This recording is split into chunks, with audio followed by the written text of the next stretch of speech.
recognize that education is critical, and I appreciate the Congressman's volunteer work in the classroom. My 5 and my 8-year-old attend public school in New Hanover County. I'm very invested in their success, especially when you consider that China graduates more honor graduates, and we graduate graduates. And do you know that African Americans, half of which will not graduate high school in this country, and you know in this district, it's even worse? Why is that? Our educational system is failing. It's failing across the board, and we need every tool and every opportunity to improve that. But you know what we can do? One of the things that President Obama has done very well is recognize the importance of charter schools, because that gives parents choice. And when you give parents choice and you allow free market ideas like competition, which run very contrary to what we're often seeing from the Democrat majority, but free market ideas like competition and allowing you to decide where you want your children to go to school, that's something that I support President Obama on. That's one of the elements of the Head Start program, and I'd like to see more of that. That's one of the reasons that North Carolina was able to secure funds in this most recent round, and I would like to see more school choice and more homeschooling as well. Thank you.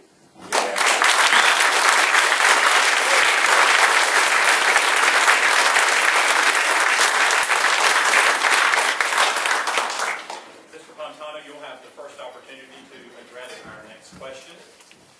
What do you see as the future for the Social Security system? Insolvency, unless we take some action, folks. And that's why, again, the difference that I hope you can pick up tonight is that it's one thing to talk like a fiscal conservative. It's one thing to talk about how important it is to save money. It's one thing to talk about how important it is to cut spending. But when you keep coming back with check after check after check, where are you putting your money where your mouth is? You're putting your money where the votes are. And folks, that trend isn't just happening in this one congressional district. It's happening in 434 other districts around the country. Because for the congressman to be able to bring back a piece of pork here or a piece of pork there, he's got to enable Nancy Pelosi to do the same thing in San Francisco, or Charlie Rangel to do the same thing in New York, or Barney Frank to do the same thing in Massachusetts. And as long as that's happening, we can't ever get a handle on what the insolvency of our Social Security or our other entitlement systems is going to be. One of the things that we're going to have to do, folks, is recognize we're in for some tough medicine ahead. If you're 55 and over, I want to make sure that your benefits are protected. But if you're younger than 55, you may have to consider that we may need to revise the retirement age.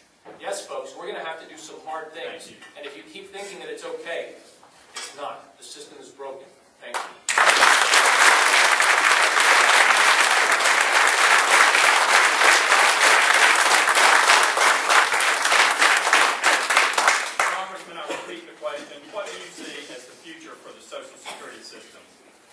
We definitely need to have a bipartisan solution. It's a contract between the government and the people of America who have put their time in our labor market through the years.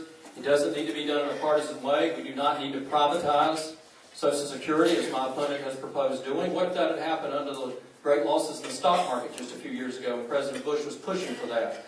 What we need to do is remove Social Security from the unified budget. It needs to be separated off so that money is not touched and it's not spent on anything else. And with regard to these projects he's talking about, don't you think we ought to get our taxpayer money back here at home and not just leave it sitting in Washington? What fire department are you going to cut out? Kenansville? Green Evers? Sorrento? What school are you going to cut out from helping?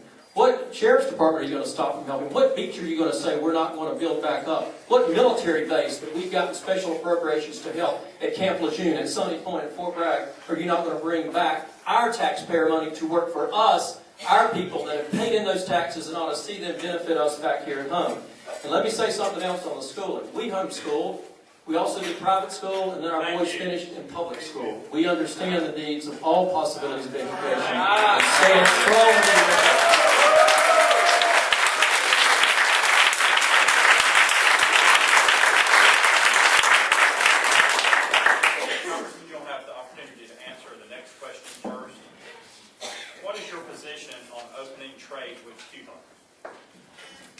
Well, I've had a very clear position on this, and I'm concerned that we not put a dime into Castro's coffers.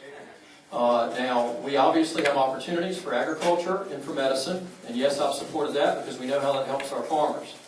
But one step beyond that, no. We just had a vote recently in the Agriculture Committee to add travel, to remove the travel ban. And I will tell you, having heard from political dissidents and prisoners who have suffered under Castro, and having known personally people whose families suffered under Castro, and knowing that communist regime down there, I do not think we put one penny into his coffers to open up our travel down there or any other opportunity. Agriculture and medicine are the only two parts of any kind of trade with Cuba that I support.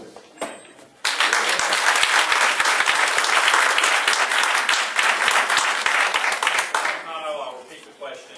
What is your position on opening trade with Cuba? I recognize that while Cuba is a struggling country, and while our sanctions have in fact had a real impact and a real adverse effect on the people's ability to live a healthy and sustainable life, I am not for opening trade relations with Cuba. I think that we need to keep the pressure on Cuba. We need to continue to sustain pressure on Cuba for a variety of reasons.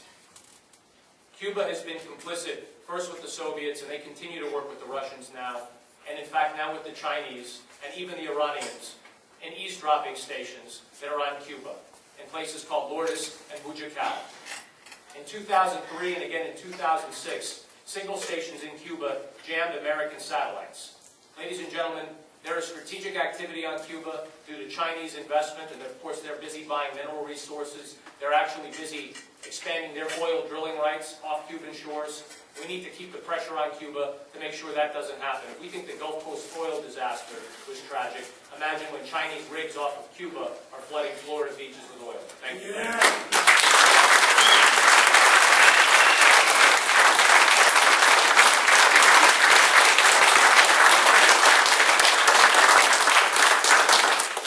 We just have time for a couple of more questions. And this one, Mr. Pantano, you will have the opportunity to answer first.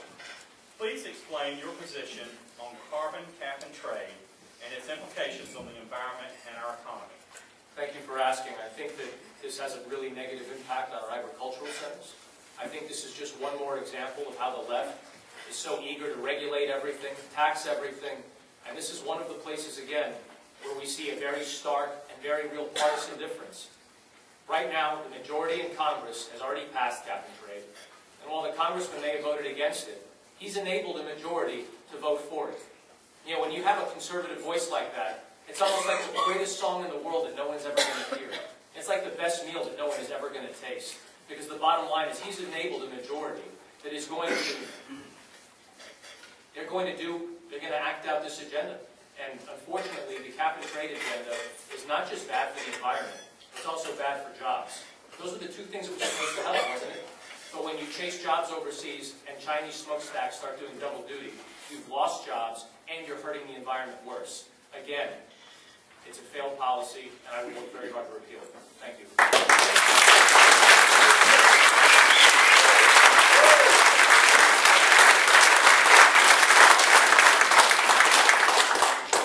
Congressman McIntyre, I will repeat the question for you. Please explain your position on carbon cap and trade and its implications on the environment and our economy. Well, once again, your representative is to represent the people back home. And as I met with farmers and I met with small business, it was very clear that this was not what we needed, and I did vote against cap and trade.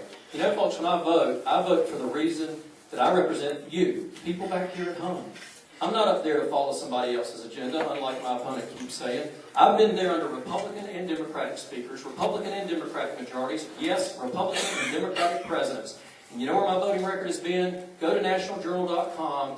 Even through last year, the first year of President Obama's term, my voting record continues to be right down the middle. In fact, to the right of the middle. It's no secret I'm a conservative Democrat. But why? Because I'm willing to work with people on both sides of the aisle against things like cap and trade. That was an unlevel playing field. Yet my opponent still protects tax breaks and has signed a pledge to protect tax breaks for companies that are shipping jobs overseas. Yet he sits here and talks about how he's trying to protect those when he would talk about these ideas of these trade agreements he referred to earlier. We've got to make sure we're protecting jobs right here in North Carolina, and that's our goal.